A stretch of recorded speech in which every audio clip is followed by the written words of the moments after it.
The wind rolled over the empty plains, brushing against the wooden fence lines of the Carter Ranch. Evening light turned the grass gold, and the sky burned in quiet colors of orange and rose. Jacob Carter leaned against the porch rail, a strong man with tired eyes.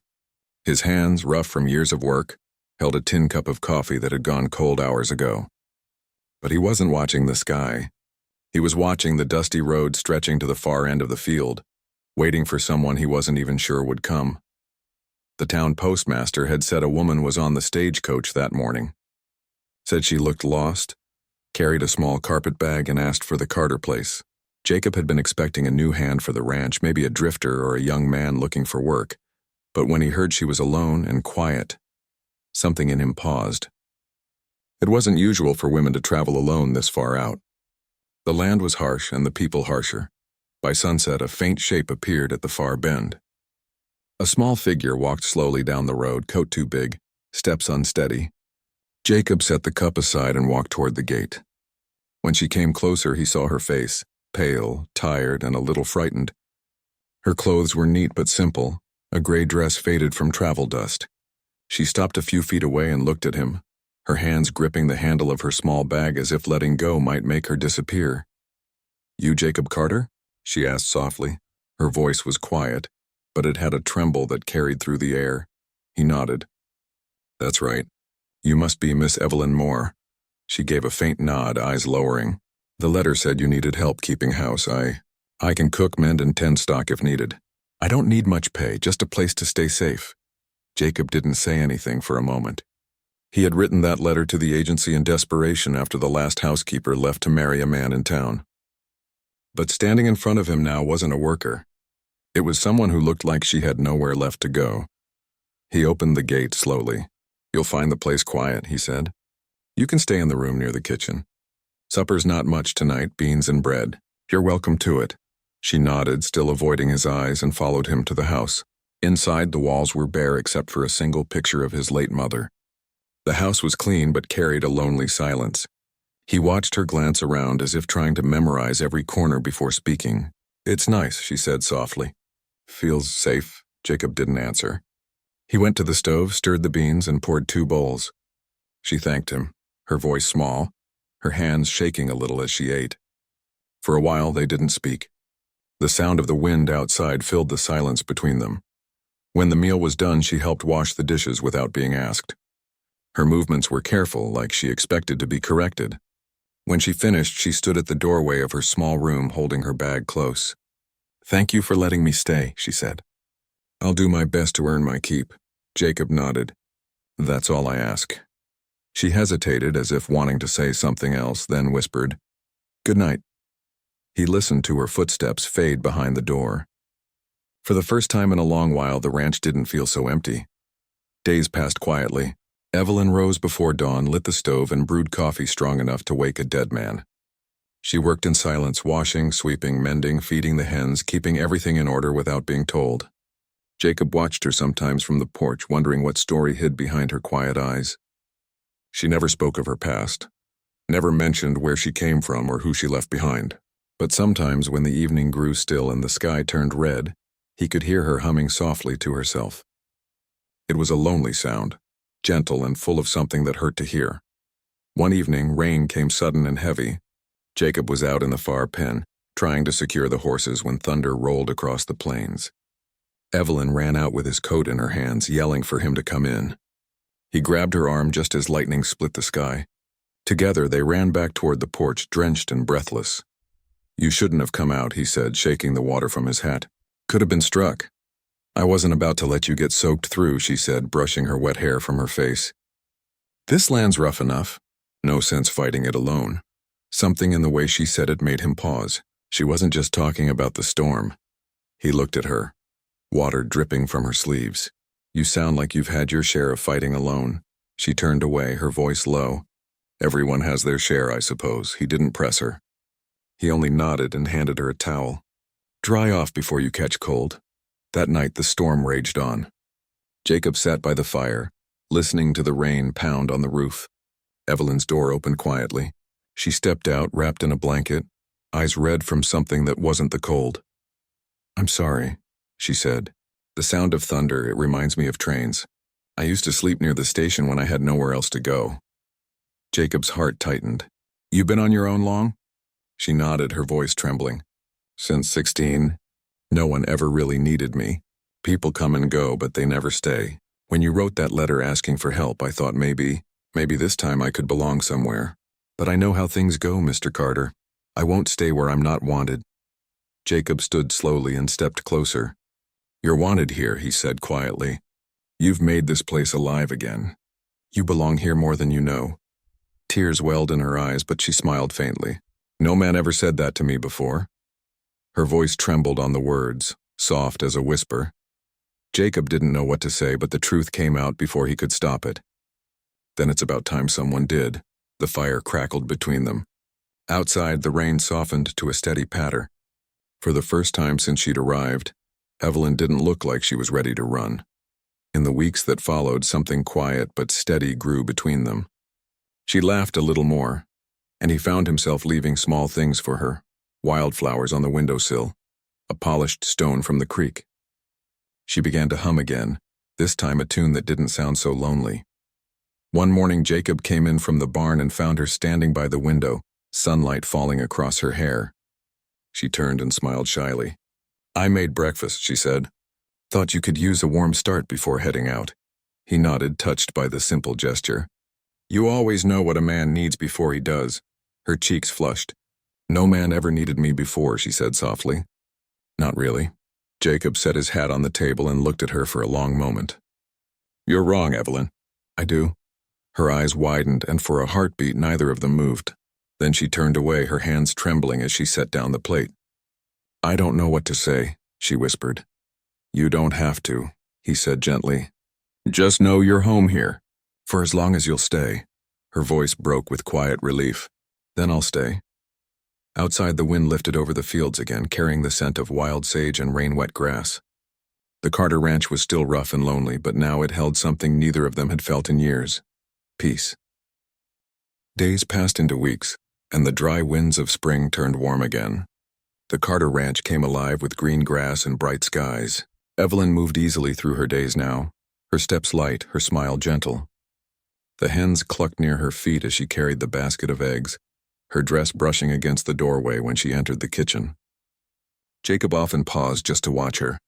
The woman who once looked afraid of her own voice now filled the house with quiet peace.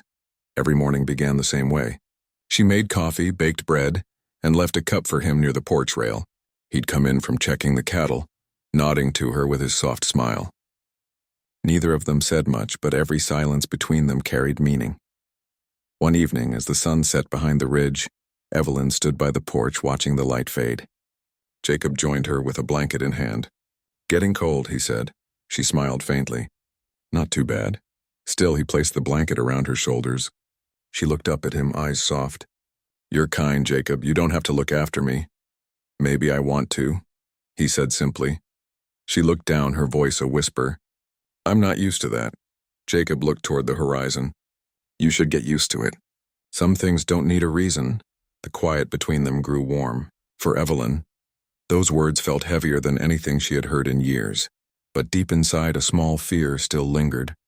That the peace she found here might not last forever. A few days later, that fear came true.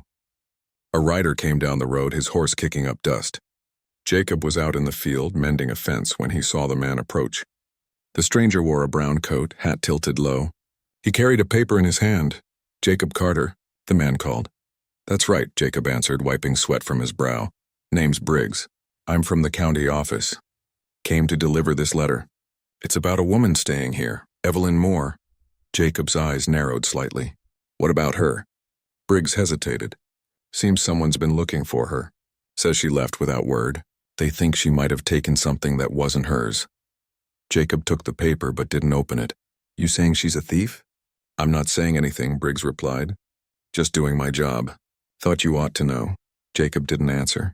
He watched the man ride away, dust trailing behind him before he finally unfolded the letter. It was from a hotel in the nearest town. The owner claimed Evelyn had worked there months ago, then disappeared, leaving behind unpaid wages and a missing locket that belonged to a guest. Jacob stared at the words for a long time. He folded the paper slowly and tucked it into his coat. His jaw tightened, not in anger but in quiet worry. When he returned to the house, Evelyn was by the stove, humming softly as she stirred a pot of stew. She turned when she saw him. "You look troubled," she said gently. "Something wrong?" He set the letter on the table. "A man came by," he said. "Brought this." Her face paled. She didn't move to take it. "I know what it says," she whispered. Jacob didn't speak. He waited. Tears gathered in her eyes as she finally looked at him. "I didn't steal that locket. It was given to me by the lady I cared for.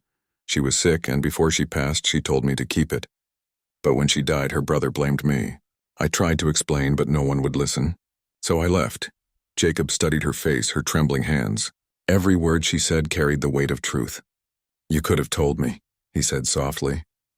She nodded, tears falling. "I was afraid. Every time I tried to start over, someone found me and dragged my name through the dirt. I thought if you knew, you'd send me away too." Jacob stepped closer, his voice calm and firm. "I don't judge you for your past, Evelyn.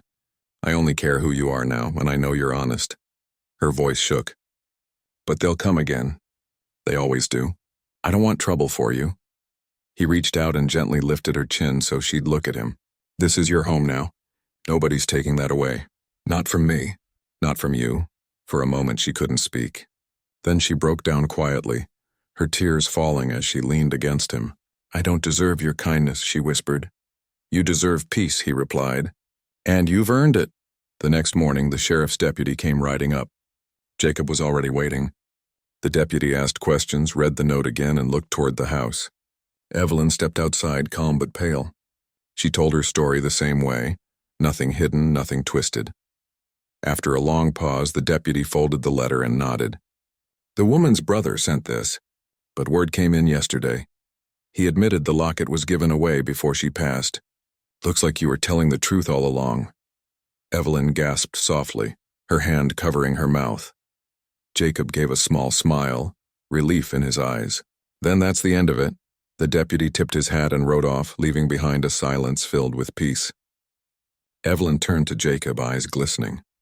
"You believed me when no one else did," he smiled faintly. "Didn't need proof. I knew." That night she stood by the porch again, watching the stars come out. The air was cool, the world quiet. Jacob joined her, carrying 2 cups of coffee. He handed her one and leaned on the railing beside her. "You ever think about leaving again?" he asked softly. She shook her head. "Not anymore. I've been running my whole life. I think I finally found where I belong." He nodded slowly. "Then stay." Her voice trembled as she whispered, "No man ever needed me before." He looked at her, his voice low and certain. "Then I'll be the first and then the last. You're my home as much as this land is." She smiled through her tears. "You mean that?" "Every word." She set the cup down and looked out at the open land.